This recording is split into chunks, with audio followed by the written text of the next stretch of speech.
Buenos días, queridos hermanos y hermanas. Señor los bendiga a cada uno de ustedes. Qué gusto y qué grato verlos nuevamente, a las personas que nos visitan hoy. Y ese es un año nuevo, ¿cierto? Y por parte de nuestra iglesia seguimos estudiando el libro de la carta a Colosenses y venimos ya más o menos unos 4 o 5 domingos hablando acerca de esta carta que escribió el apóstol Pablo, ¿cierto?, a los creyentes de Colosas. Y hemos visto a través de esta carta precisamente acerca de estas instrucciones que está dando el apóstol Pablo a la iglesia de Colosas. Hoy quiero iniciar esta predicación con un capítulo muy conocido por todos, que es Juan 14, 15 al 17. Entonces, este capítulo, este evangelio de Juan, ¿cierto?, en el versículo 15, nos está mostrando acerca de lo que les está manifestando el Señor Jesucristo a sus apóstoles, a sus discípulos. Entonces, quiero que me acompañen con la lectura de este pasaje, donde dice el Señor Jesús, dice: si me amáis, guardad mis mandamientos, y yo rogaré al Padre, y os dará otro consolador, para que esté con vosotros para siempre, el Espíritu de verdad, el cual el mundo no puede recibir porque no le ve ni le conoce, pero vosotros le conocéis porque mora en vosotros y estará en vosotros. Amén. Entonces, el contexto de este pasaje es el Señor Jesucristo hablándole a sus discípulos y pues les está diciendo que no se turben sus corazones, que cree en Dios y también en Él, y también les está manifestando que Él va a partir, ¿cierto? Entonces, Tomás habla al Señor manifestando y preguntando hacia cuál era el camino, ¿cierto? Y vemos el versículo que todos conocemos acerca del Señor Jesucristo. Lo importante de resaltar en este versículo es la promesa del Señor Jesucristo, del Espíritu Santo a sus apóstoles, a sus discípulos. Esa promesa, ¿cierto?, promete que Él se iba a ir, pero que Él les iba a dejar al otro consolador, al Espíritu Santo. Y enfatiza en que ese Espíritu iba a morar y que ese Espíritu iba a estar con ellos, ¿cierto? En Juan 15, 26 dice el Señor: pero cuando venga el Consolador, a quien yo os enviaré del Padre, el Espíritu de verdad, el cual procede del Padre, Él dará testimonio acerca de mí. Y vosotros daréis testimonio, y también porque habéis estado conmigo desde el principio, dice el Señor. Y en Juan 16, 13 al 14 dice: pero cuando venga el Espíritu de verdad, Él os guiará a toda verdad, porque no hablarán por su propia cuenta, sino que hablarán todo lo que oyere, y os hará saber las cosas que habrán de venir. Él me glorificará, porque tomará de lo mío y os lo hará saber. Amén. Entonces, estamos viendo precisamente cómo el Señor Jesús está prometiendo ese Espíritu Consolador, ¿cierto? Cristo posteriormente asciende al cielo, ¿cierto? Y vemos cómo en Hechos, en el día de Pentecostés, en Hechos 2, fueron los discípulos, los apóstoles, llenos del Espíritu Santo. Y luego de eso, esos discípulos fueron a proclamar el Evangelio, anunciando, ¿cierto?, el mensaje de salvación, anunciando que el Señor, ¿cierto?, era el Dios, el Señor Jesucristo era el Señor. Entonces, vemos cómo también en 1 Corintios el apóstol Pablo nos recuerda ahora a los santos su ministerio entre ellos y cómo trató el apóstol Pablo de glorificar a Dios, no glorificarse a Él, sino glorificar a Dios. ¿Y cómo lo hace? Proclamando el testimonio de Dios. Y eso lo vemos en Primera de Corintios, capítulo 2, versículo 2. Este pasaje dice acerca de la proclamación de Cristo justificado. Dice el apóstol Pablo: así que, hermanos, cuando fui a vosotros para anunciaros el testimonio de Dios, no fui con excelencia de palabras o de sabiduría, pues me propuse no saber entre vosotros cosa alguna, sino a Jesucristo y a este crucificado. Y estuve con vosotros con debilidad y mucho temor y temblor, dice el apóstol.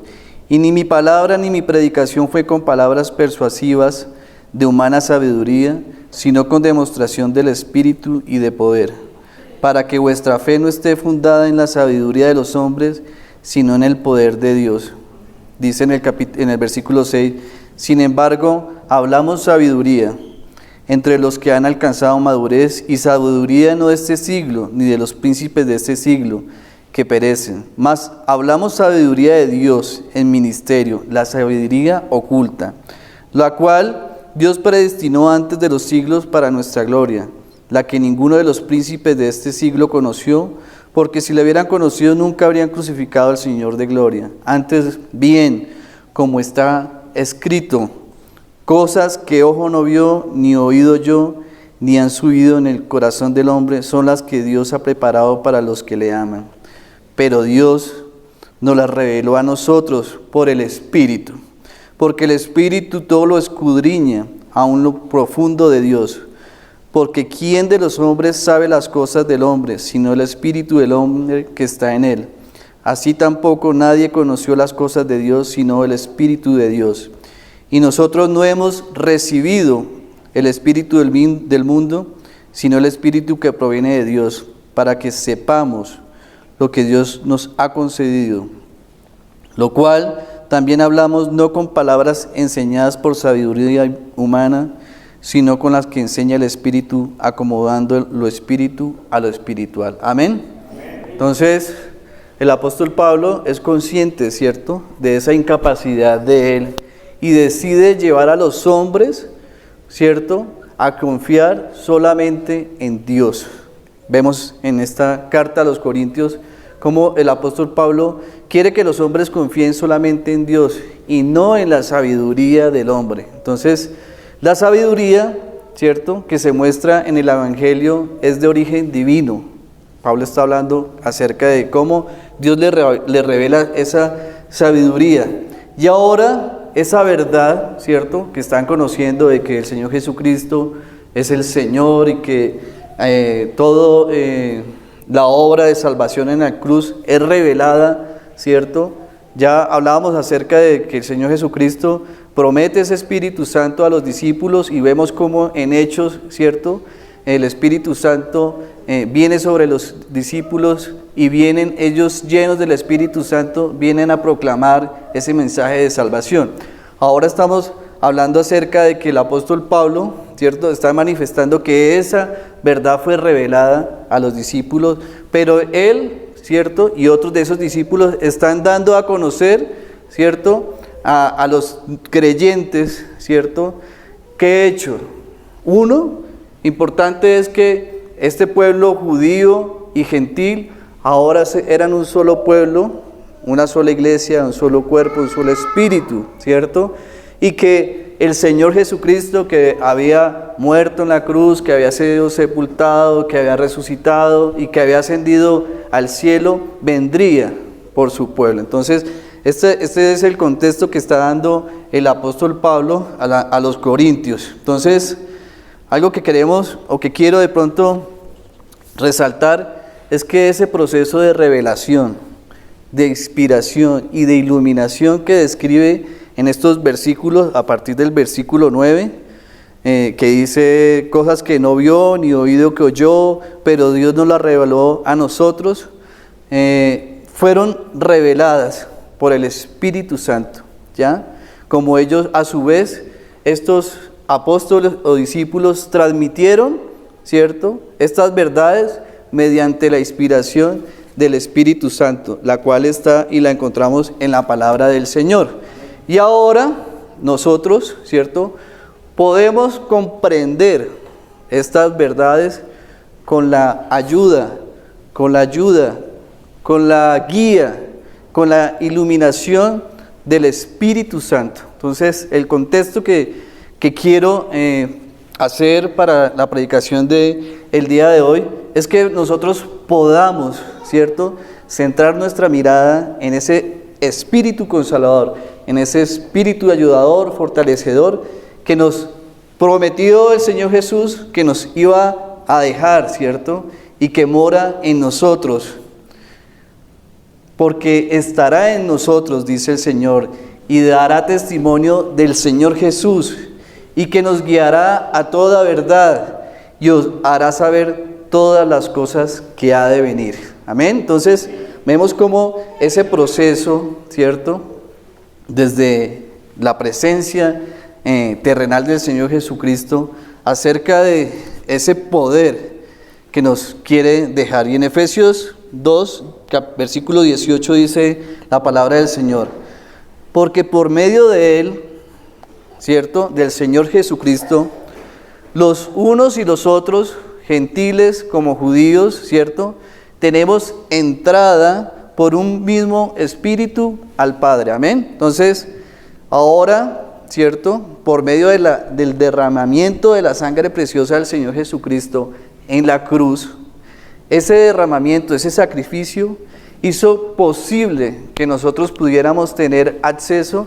al Padre. Entonces, es por tanto que el Espíritu Santo nos ayuda y nos guía, ¿cierto? El Señor Jesucristo abre la puerta de acceso al Dios Padre, pero el Espíritu Santo es el que nos va a tomar de la mano y nos va a ayudar, ¿cierto?, a andar en ese camino y poder a conocer todas esas verdades que fueron y que son reveladas y que las vemos cómo es transmitida a través de la carta, acá hablando de Corintios, pero en cuanto al estudio que estamos haciendo, la predicación que estamos haciendo a través de esa carta a los Colosenses. Entonces, el Señor Jesús nos da ese Espíritu Santo, que es el que hoy nos ayuda a comprender esas revelaciones, ¿cierto?, esas verdades reveladas por medio de su palabra.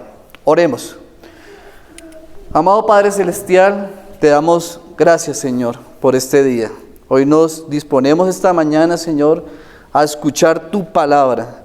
Te damos gracias por tu palabra, Señor, y queremos escucharte a ti, Señor, y te pedimos que el Espíritu Santo que está presente aquí, Señor, en medio de nosotros, nos guíe y nos haga entender, Señor, a saber las cosas.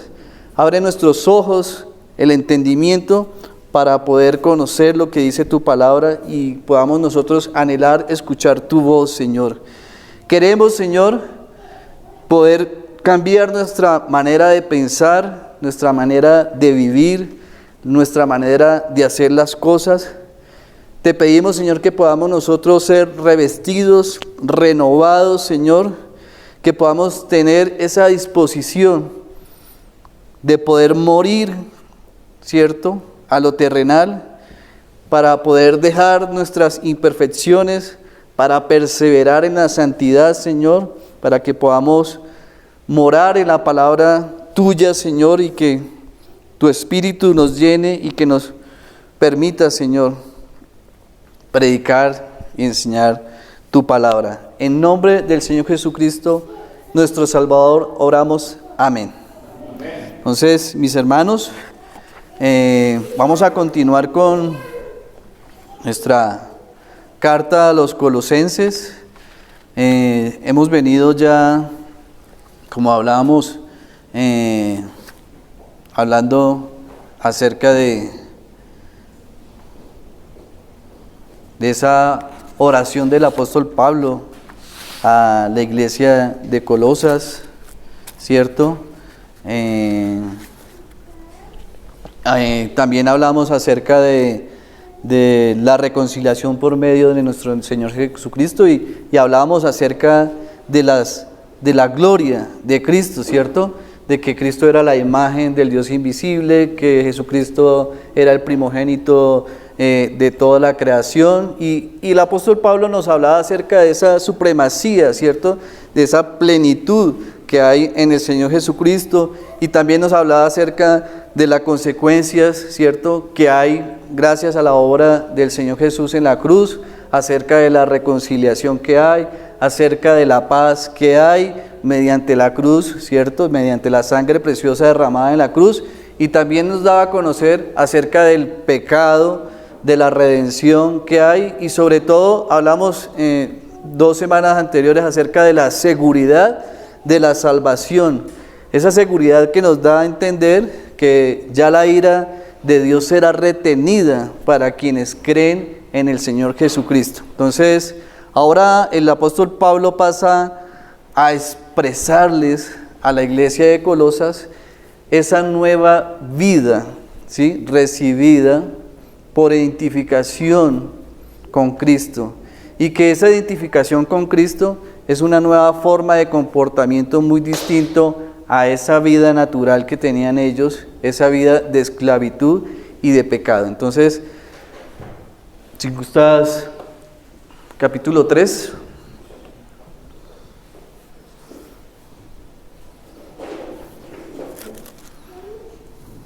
Versículo 1. Entonces dice, si pues habéis resucitado con Cristo, buscad las cosas de arriba porque está escrito, porque está Cristo sentado a la diestra de Dios.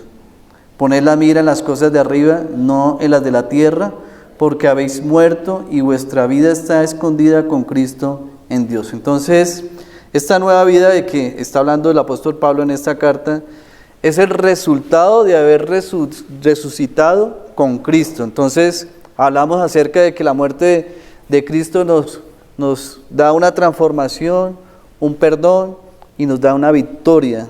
Y todo esto resulta en una salvación completa, en un perdón completo y en una victoria completa. Esa identificación con Cristo, ¿cierto?, se desarrolla en la carta a los Colosenses en 3 aspectos. 1, la identificación en su muerte. Eso lo vemos en el capítulo 2, versículo 20, que habla pues si habéis muerto con Cristo. Otro aspecto de esa identificación con Cristo es la identificación en su sepultura. Habla también el apóstol en la carta, dice sepultados en Él, en el bautismo. Y el tercer aspecto, que habla acerca de la identificación del creyente con Cristo en esta nueva vida, es identificación en su resurrección. Esto lo vemos en el capítulo 2, 12b, donde dice, el cual fuiste también resucitado. Entonces, el apóstol Pablo ahora nos manifiesta esas consecuencias de esa resurrección del Señor Jesucristo. Entonces, los que son resucitados en Cristo reciben una nueva vida. Y para todo aquel que ha creído en el Señor Jesucristo es una nueva criatura. Esto lo vemos en Gálatas 2:20.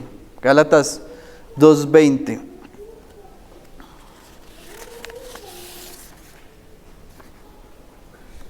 Dice, con Cristo estoy juntamente crucificado, y ya no vivo yo, mas vivo Cristo en mí.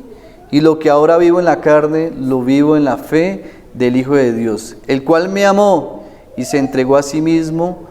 Todo creyente, ¿cierto? Como vemos en la palabra del Señor, todo creyente, por tanto ha muerto en Cristo, ¿cierto? También es resucitado en Cristo Jesús. Entonces, el Señor Jesús cumplió, ¿sí?, una misión en la tierra, donde murió, ¿cierto?, fue sepultado y resucitó.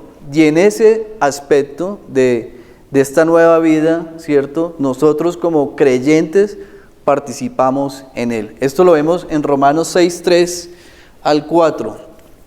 Romanos 6, capítulo 6, versículo 3 al 4.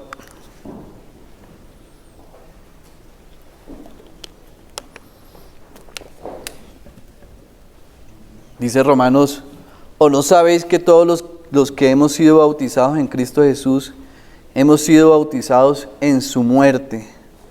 Porque somos sepultados juntamente con Él para la muerte por el bautismo, a fin de que como Cristo resucitó de los muertos por la gloria del Padre, así también nosotros andemos en vida nueva. Amén. Entonces, estamos viendo acerca de que al ser resucitados con el Señor Jesucristo recibimos una nueva vida, ¿cierto? Y esa vida es totalmente diferente a la antigua. Entonces, hoy tiene como título nuestra predicación: una nueva vida en Cristo. Una nueva vida en Cristo es una nueva vida del creyente en Cristo, lo cual significa una nueva posición, ¿cierto? Al ser nosotros ahora resucitados con el Señor. Entonces, leemos nuevamente ese versículo 3 del capítulo 3, versículo 1, donde dice: si pues habéis resucitado con Cristo, buscad las cosas de arriba, donde está Cristo sentado a la diestra de Dios, y poned la mira en las cosas de arriba, no en las de la tierra, porque habéis muerto, y vuestra vida está escondida con Cristo Dios. Entonces, vemos acá como en el capítulo 2, veíamos cómo el apóstol Pablo hablaba acerca de que el creyente es contemplado como muerto en Cristo. Eso lo veíamos en el capítulo 2. El creyente es contemplado como muerto en Cristo, sepultado juntamente con Él. Pero ahorita estamos viendo de que somos resucitados con Él de entre los muertos. Entonces, ese significado espiritual de todo es lo que nos hemos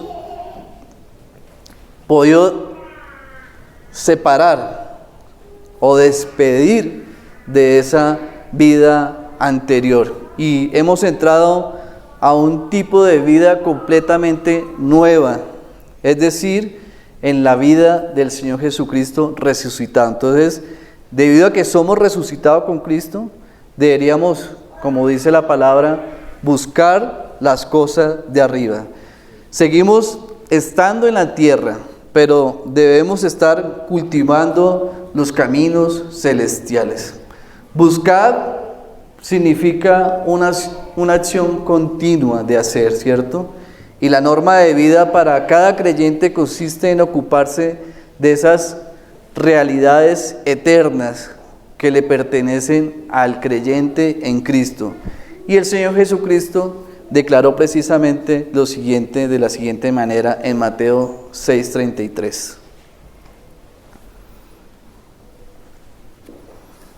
Dice Mateo 6:33: mas buscad primeramente el reino de Dios y su justicia, y todas las cosas serán añadidas. Entonces, vemos cómo para el creyente, ¿cierto?, no debería haber una mentalidad terrenal, sino que siempre poder contemplar con agrado las cosas que hacen referencia y hacen importancia a nuestro Señor. Nuestras bendiciones, dice la palabra del Señor, están en el cielo.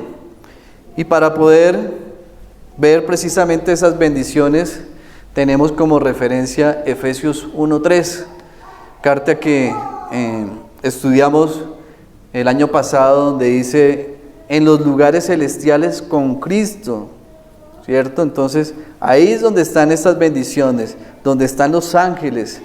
Lo mismo nos ayuda también a comprender en Efesios 3:10, ya que esa misma referencia nos habla acerca de los principados y potestades en los lugares celestiales.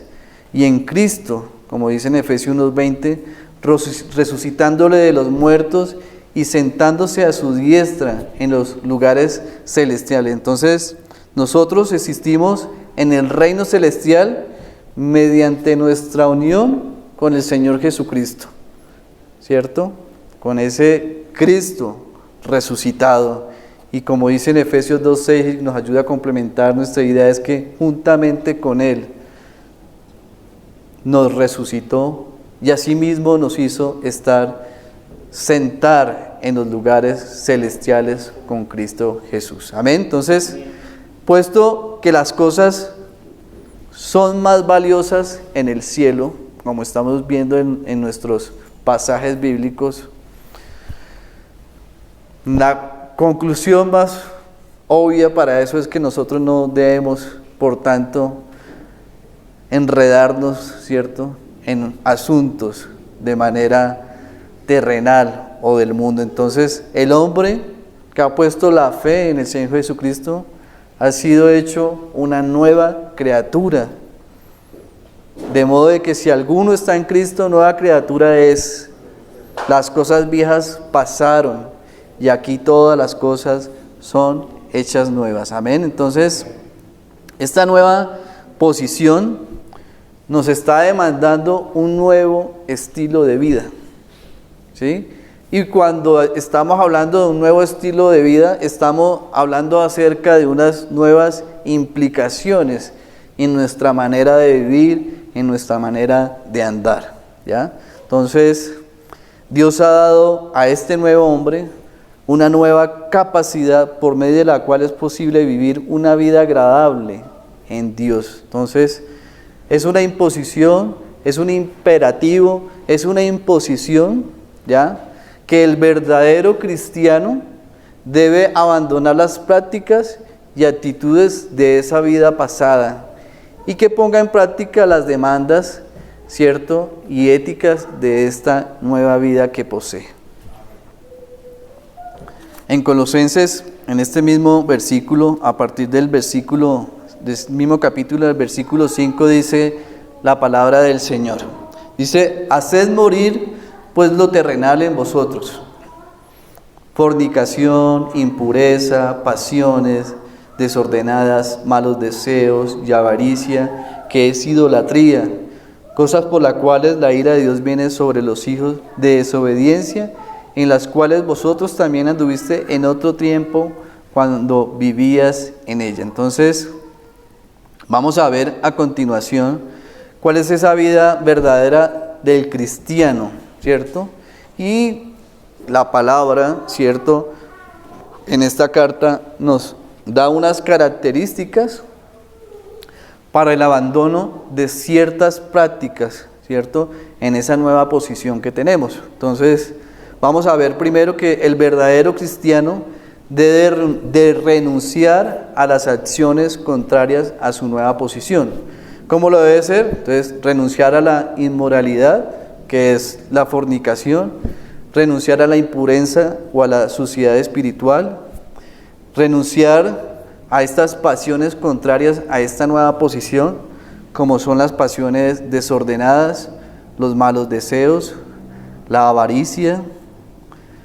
El verdadero cristiano debe renunciar a la práctica de las cosas que provocan la ira de Dios y debe renunciar a la práctica de los pecados que formaban parte de esa vieja vida. El verdadero cristiano debe caracterizarse por una renuncia a actitudes contrarias a esta nueva posición. Y veremos entonces qué característica debe, por lo tanto, abandonar, qué actitudes debe abandonar el cristiano. Entre ellas, la ira, el enojo, la malicia, la blasfemia, palabras deshonestas. El verdadero cristiano debe también abandonar esas actitudes negativas, recíprocas, que afectan la vida espiritual. Y por último, el verdadero cristiano debe revertirse, vestirse del nuevo hombre en Cristo. Entonces, ese nuevo hombre es una nueva criatura en Cristo, ese nuevo hombre es santificado por el Espíritu Santo y ese nuevo hombre está unido en Cristo con los creyentes que están formando ese cuerpo espiritual. Entonces, como vemos, la vida práctica del creyente requiere una toma de decisión, y esa decisión es poder renunciar al pecado, ¿cierto? Y buscar la santidad de Dios. Entonces, requiere una dependencia absoluta ¿de quién?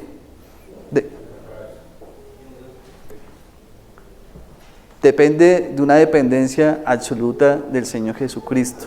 Vemos el Señor Jesucristo intercediendo, ¿cierto?, por nosotros. Vemos el Espíritu Santo intercediendo en nosotros, habitando y morando en nosotros. Y ese es el que nos va a dar esa capacidad de poder vivir esa nueva vida en Cristo Jesús. Entonces, esta imposición resalta acá el apóstol Pablo, como lo vemos, que es una orden, ¿cierto?, un imperativo del cristiano. Debe privarse de poder en su vida todo lo que sea desagradable a Dios, y ponga pues en manifiesto los frutos del Espíritu. Esos frutos son muy conocidos por todos nosotros. En Gálatas 5:22 dice: mas el fruto del Espíritu es amor, gozo, paz, paciencia, benignidad, bondad, fe, mansedumbre, templanza, y contra tales cosas no hay ley. Pero los que son de Cristo han crucificado la carne con sus pasiones y sus deseos. Amén. Entonces, esa es la nueva imposición que nos da la palabra y nos enseña acerca de esa nueva vida. Entonces, invita, exhorta al cristiano de Colosas precisamente a cambiar esa actitud, ¿cierto? Y ahora exhorta a que debe despojarse, ¿sí? Y despojarse significa echar fuera de su vida ciertas actitudes o ciertos pecados ya en él. Entonces, hay otras cosas y actitudes que deben adornar la vida del cristiano genuino. Y Cristo en Mateo 10, 38 al 39 dice la palabra del Señor. Mateo 10, 38, 39.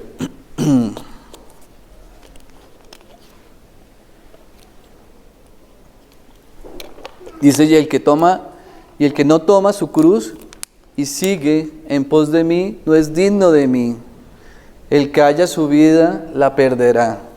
Y el que perdiere su vida por causa de mí, la hallará. Amén. Entonces, a partir de este versículo 3, ¿cierto?, vemos como el apóstol Pablo nos dice que hemos muerto, ¿ya? Y aquí vemos también en el versículo 5 que nos dice que por ello mismo hagamos morir.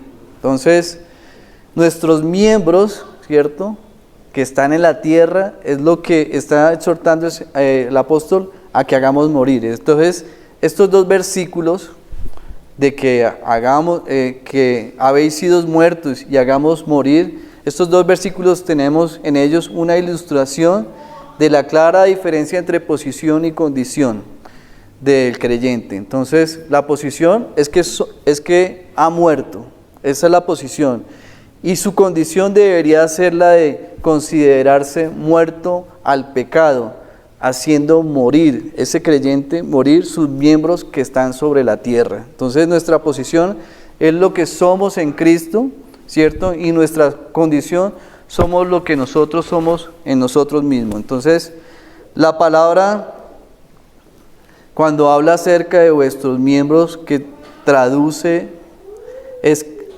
o se hace referencia o significa a lo terrenal, se emplea para significar las diferentes formas de concupiscencia y de odio que se relacionan en los versículos, ¿cierto?, que vamos a leer a continuación. Entonces, esta sección de Pablo que constituye una parte práctica de esta epístola, ¿cierto?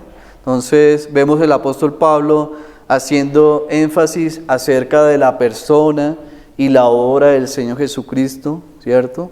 Después vemos el apóstol Pablo en polémica o defendiendo precisamente acerca de los falsos maestros y las las herejías que estaban siendo amenazados con las filosofías, ¿cierto?, que vimos y los legalismos.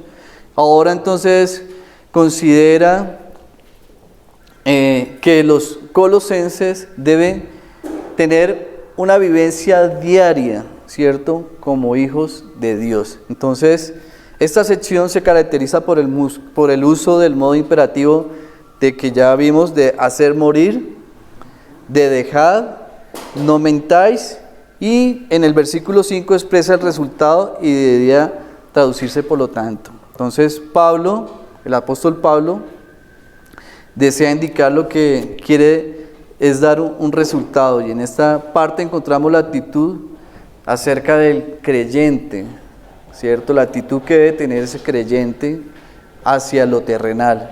Y esa es la exhortación que hace el apóstol Pablo de hacer morir, ¿cierto?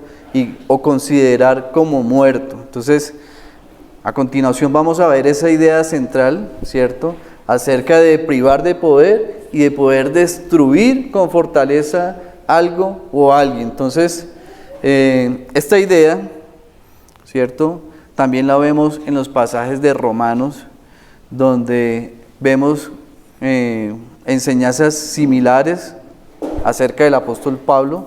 En Romanos 7:4 dice la palabra del Señor, en Romanos 7:4, dice: así también vosotros, hermanos míos, habéis muerto a la ley mediante el cuerpo de Cristo, para que seáis de otro, del que resucitó de los muertos, a fin de que llevemos fruto para Dios. Y en 8:13, Romanos también dice: porque si vivís conforme a la carne, moriréis, mas si por el Espíritu hacéis morir las obras de la carne, viviréis. Amén. Entonces, en Colosenses, en esta carta a las Colosas, vemos que el apóstol había descrito la muerte del creyente en Cristo. Y Pablo describe ese acto mediante precisamente la frase de: si habéis muerto en Cristo, o porque habéis muerto en Cristo. Entonces, a la muerte le ha seguido la resurrección. Entonces, el creyente no tan solo ha muerto en Cristo, sino que, como veíamos al comienzo, sino también que ha resucitado a una nueva vida en el Señor Jesús. Entonces, este acto espiritual de muerte y resurrección, ¿cierto?, vamos a ver esa manifestación de ese cambio de vida a la vida diaria. Entonces, vamos a ver a continuación la lista de pecados, ¿cierto?, que nos da el apóstol en esta carta y que pertenecen a la orden o a la orden moral. Entonces, vimos, el apóstol Pablo quiere que nos privemos de lo terrenal, y a continuación nos está dando, ¿cierto?, a conocer esa lista de pecados, los cuales debemos considerar a continuación. Entonces, hablamos del capítulo 5, donde dice: haced morir pues lo terrenal en vosotros, la fornicación, la impureza, las pasiones desordenadas, los malos deseos, avaricia, que es idolatría, cosas por las cuales la ira de Dios viene sobre los hijos de desobediencia. Entonces, empezaremos, ¿cierto?, a ver el significado del primero de esos pecados mencionados en esta lista. Y se hace referencia acerca de la fornicación. Entonces, esta palabra se usa generalmente para describir la inmoralidad. Entonces, de manera específica se usa la palabra para describir todo acto relacionado con el acto sexual ilícito. El concepto bíblico de la fornicación se resume en Primera de Tesalonicenses 4:3. Primera de Tesalonicenses 4:3.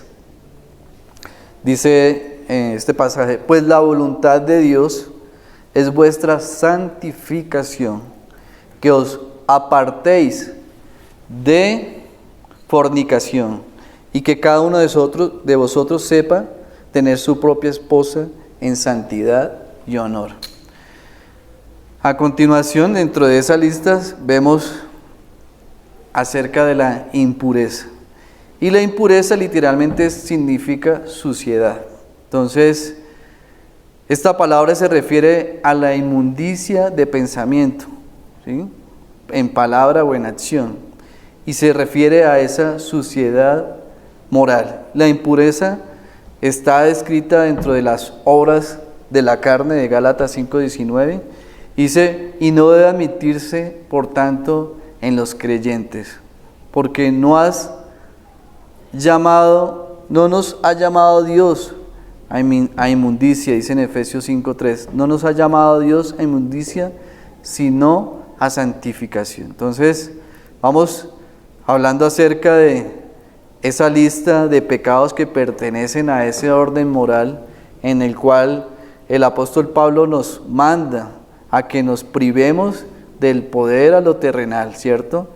Y ya hemos hablado acerca de esa fornicación, acerca de la impureza que es mencionada, y también vemos cómo habla acerca de esas pasiones desordenadas.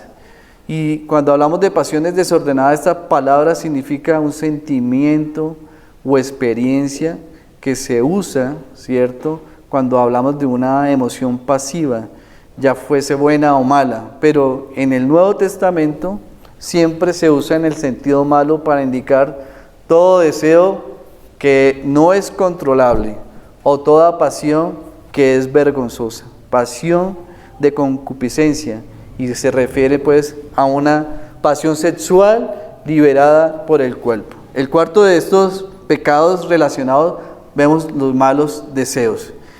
Y en este caso particular de Colosenses 3:5 habla acerca de esos malos deseos. Y los dos términos, pasiones desordenadas y malos deseos, aparecen juntamente en Primera de Tesalonicenses, en el capítulo 4, versículo 5. Primera de Tesalonicenses, capítulo 4, el versículo 5, donde el apóstol Pablo ordena a los cristianos a no vivir en pasión de concupiscencia como los gentiles que no conocen de Dios. Entonces, estas son conductas que son impropias de los creyentes y están dentro de la lista de las cuales el apóstol Pablo nos está invitando a que moramos a ella y que nos privemos de ella en lo terrenal. La quinta de esta lista habla acerca de la avaricia. Dice que esta palabra significa literalmente un deseo insaciable de tener más. Deseo insaciable de tener más. Donde se traduce codicia, ¿cierto?, que tiene el corazón y el corazón está habituado a esa codicia. Dice Pablo que la avaricia es idolatría. Normalmente la avaricia lleva a la persona a poner en primer lugar lo material. El dinero es, por lo tanto, el de la persona avara, su Dios, y es por esa razón que el avaro es un idólatra. Lo contrario a la avaricia sería ¿qué actitud?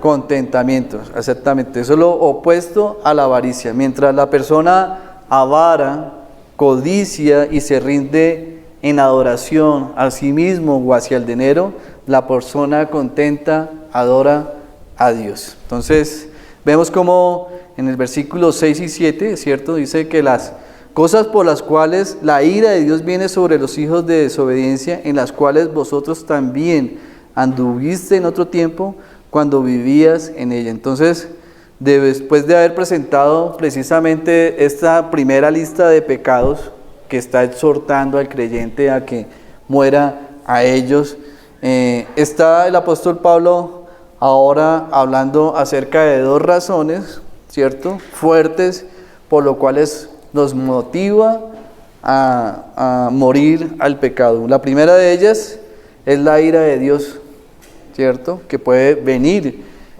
como dice el mismo texto, sobre los hijos desobedientes.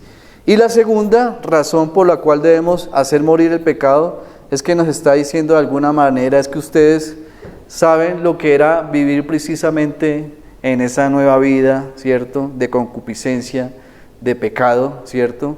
¿Y cuáles fueron esas razones que nos llevó, cierto, el Señor a dejar precisamente esa vida, esa vida llena precisamente de estos pecados? Entonces, si hubo un deseo y hubo un llamamiento para poder cambiar nuestra vida, una razón de ellas es que habiendo nosotros conocido precisamente esa vida, no debemos precisamente volver a ella. Entonces, esto mismo dijo Pablo a los creyentes de Efesios, en Efesios 2, del 1 al 5.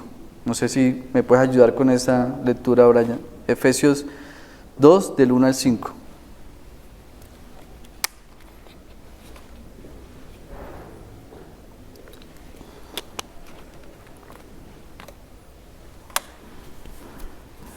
Efesios 2, del 1 al 5 dice: ¿Quién os dio vida a vosotros cuando estabais muertos en vuestros delitos y pecados, en los cuales anduvisteis en otro tiempo, siguiendo la corriente de este mundo, conforme al príncipe de la potestad del aire, el espíritu que ahora opera en los hijos de la desobediencia, entre los cuales también todos nosotros vivimos en otro tiempo, en los deseos de nuestra carne, haciendo la voluntad de la carne y de los pensamientos, y éramos por naturaleza hijos de ira, lo mismo que los demás. Versículo 4.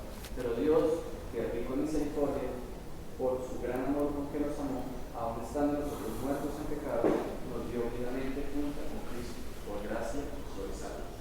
Amén. Entonces, la primera reflexión que podemos acerca de esta enseñanza de la nueva vida, ¿cierto?, del creyente, de la nueva vida en el Señor Jesucristo, es que ¿cómo es posible que alguien que ha sido precisamente enriquecido quiera volver a esa vida de pobreza, ¿cierto? ¿O cómo puede una nueva criatura actuar como si fuera una vieja, ¿cierto?, criatura? Entonces, en Romanos 6, 1 al 2 dice: ¿qué pues diremos? ¿Perseveremos en el pecado para que la gracia abunde? Dice: en ninguna manera, porque los que hemos muerto al pecado, ¿cómo viviremos aún en él? Amén. Entonces, esa es la primera exhortación que hace el apóstol Pablo, ¿cierto?, acerca de lo que debemos morir, a lo que debemos renunciar, a lo cual debemos abandonar, a lo cual debemos dejar. Continuamos ahora con el versículo 8 de este capítulo 3, que dice: pero ahora dejad también vosotros todas esas cosas. Dice: ira, enojo, malicia, blasfemia, palabras deshonestas de nuestra boca. No mintáis los unos a los otros, habiendo despojado del viejo hombre con sus hechos, y revestidos del nuevo, el cual conforme a la imagen del que lo creó, se va renovando hasta el conocimiento pleno. Entonces, esta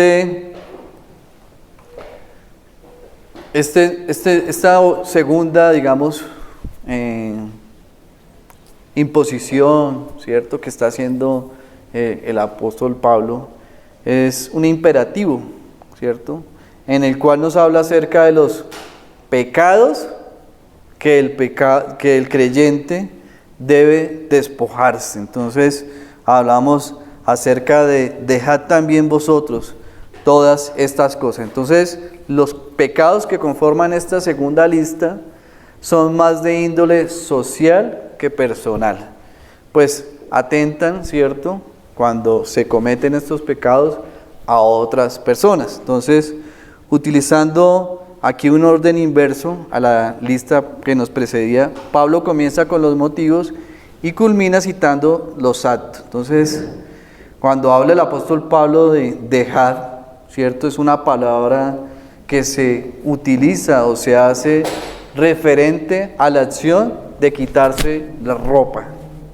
Dejar, ¿cierto?, en su significado nos hace referencia a la acción de quitarse la ropa. Entonces, de esta misma manera que una persona se despoja de su ropa sucia, al final del día los creyentes debemos abandonar esos trapos, esa ropa sucia, y vestirnos de esa nueva ropa. Entonces, la frase es que describe una persona que se desviste, precisamente estamos hablando de dejar la ropa sucia. Entonces, así también el creyente debe desvestirse de las siguientes. Entonces nos vuelve a dar ahora el apóstol Pablo una lista de pecados. Entonces hablamos primero acerca de la ira y dice que puede referirse a una manifestación súbita de indignación que afecta los sentimientos y las emociones, y esto pues no tiene cabida en la vida cristiana. Y la referencia bíblica para ver precisamente que no cabe cabida, dice en Efesios 4:31, dice: quítese de vosotros toda amargura, enojo e ira. ¿Ya? Entonces vemos que en cambio el creyente debe ser tardo para la ira, ¿cierto? Porque la ira del hombre no obra la justicia de Dios. Amén. Entonces, en la segunda lista precisamente que nos está referenciando el apóstol, nos habla acerca del enojo. Y esta palabra se usa frecuentemente en conjunción de la palabra ira. Es posible que el enojo enfatice el sentimiento interno, ¿cierto? Mientras que la ira, ¿cierto?, es la demostración de precisamente de ese enojo. Entonces, la ira y el enojo están íntimamente relacionadas, ya que la ira se encuentra latente bajo la superficie, a menudo explotada de algún arranque de ira. El cuarto de estos pecados que hace mención el apóstol Pablo es acerca de la malicia. Y esta palabra se usa en el sentido de malignidad o de mala voluntad hacia alguien. Entonces, algo así como una predisposición que induce a hacer el mal a otra persona. Esas son las personas que tienen esa malicia, esa voluntad de querer hacer daño o mal, ¿cierto?, hacia otras personas. El quinto es la blasfemia. Es algo que yo creo que es de conocimiento acerca de que es una expresión que se usa en relación cuando se puede decir algo en contra de Dios. Pero pues aquí se hace referencia referente al ser humano, por lo tanto tiene más bien un sentido acerca de difamar. Entonces, quinto pecado es acerca de la difamación o el falso testimonio. Y por último vemos acerca de las palabras deshonestas. Literalmente significa proferir palabras obscenas. Y el apóstol Pablo refuerza su pensamiento usando la expresión de vuestra boca. El vocabulario del creyente, por lo tanto, debe ser cuidadosamente escogido. Todos estamos precisamente haciendo esos esfuerzos, ¿cierto?, de escoger cada vez nuestras palabras y más adecuadas y más cuando uno empieza a salir de su hábitat normal, ¿no? Entonces, en el fin de año estuve en la tierrita, en Neiva, y pues la gente empieza a usar esos tipos de palabras y a veces como que uno trata como de, cuando se da cuenta uno como tratando de utilizarlas, ¿cierto? Entonces, no es fácil, pero como dice el apóstol, esto es una invitación, nos exhorta precisamente precisamente a ese tipo de expresiones, ¿cierto?, de que podamos nosotros expresar nuestras palabras. Dice la palabra del Señor: ni palabras deshonestas, ni necedades, ni truhanerías que no convienen, sino antes bien acciones de gracia, ¿cierto? Y el Señor Jesús dijo: el hombre bueno, de buen tesoro del corazón, saca cosas buenas, y el hombre malo, de mal tesoro, saca malas cosas. Amén. Entonces, por último, vamos a ver el tercer de esos imperativos que usa el apóstol Pablo acerca de esta nueva vida manifestada en las relaciones personales, y vamos a hablar acerca de que dice la palabra: no mintáis los unos a los otros. Entonces, Mentir significa hablar falsedad, ¿cierto? Con detrimento a una persona. Y el apóstol quiso decir precisamente es que cesemos, ¿cierto? O cesar de mentir los unos a los otros y que no permanezca ese hábito de mentir los unos a los otros. Cesad, por lo tanto, lo que habéis estado haciendo. Entonces, vemos este tercer imperativo, ¿cierto? Acerca de la lista que nos está dando el apóstol Pablo y dicen precisamente, pero ahora dejad también vosotros todas estas cosas, no mintáis los unos a los otros, en el versículo 9, habiendo despojado del viejo hombre con sus hechos. Entonces, hechos significa la actividad o la función que el creyente está realizando. Ese creyente tiene que despojarse. Ese creyente debe dejar precisamente de estas prácticas, de estos hábitos, de este lenguaje, de esta forma de hacer, ¿cierto?, la vida, siendo ahora revestido en el nuevo hombre. Entonces, ¿cómo podemos salir victoriosos de nuestra lucha contra el pecado? ¿Ya? Entonces, por un lado podemos dejar morir de hambre al pecado. ¿Cómo les parece? O no alimentar la ira, no alimentar el resentimiento, ¿cierto? No consentir la codicia, no consentir la lujuria, ¿cierto? Y por lo contrario, ¿cierto?, menguar en cuanto a todas estas formas y luchas contra el pecado y de la otra forma poniendo unos valores positivos, ¿no? Y esos valores positivos lo vemos en Filipenses 4:8, Tomás.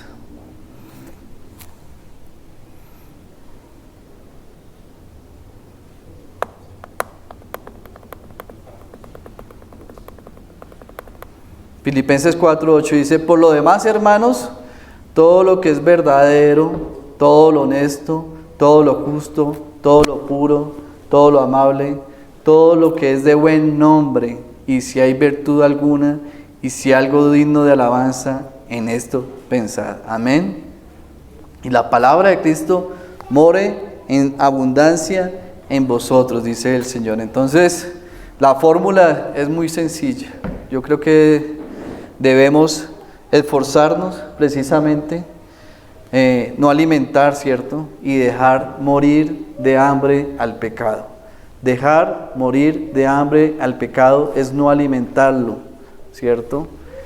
En lo personal, alguna vez bajé aplicaciones que en 1, 2, 3 días desviaron fuertemente mis pensamientos, y lo más lógico y lo más sencillo que podemos hacer es dejar de usar ese tipo de aplicaciones o de acceder a ese tipo de información. Hoy en día es muy fácil, ¿cierto? Muy fácil poder acceder a todo tipo de información, a todo tipo de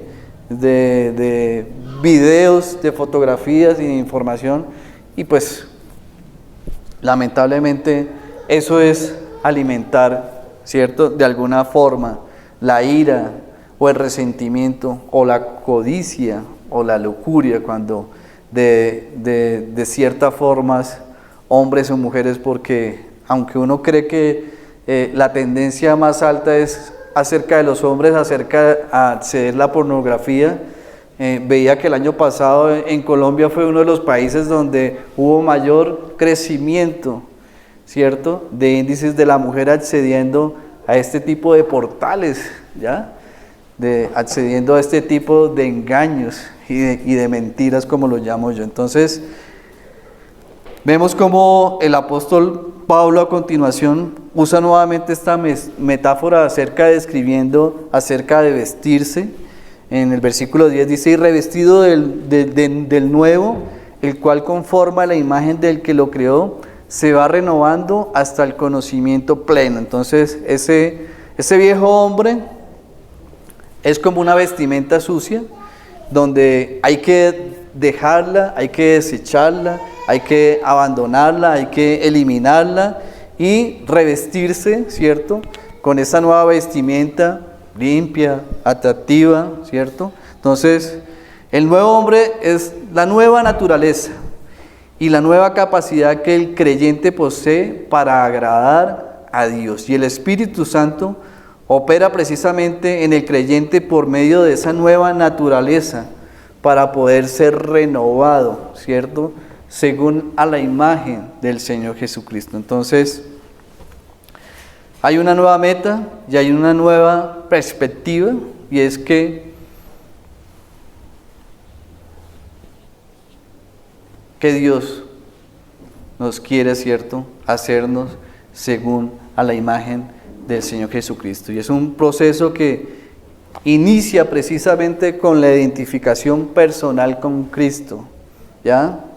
Cuando un pecador, viendo en el contexto de la carta de Colosas, gentil o judío, recibe al Señor Jesucristo, ¿cierto?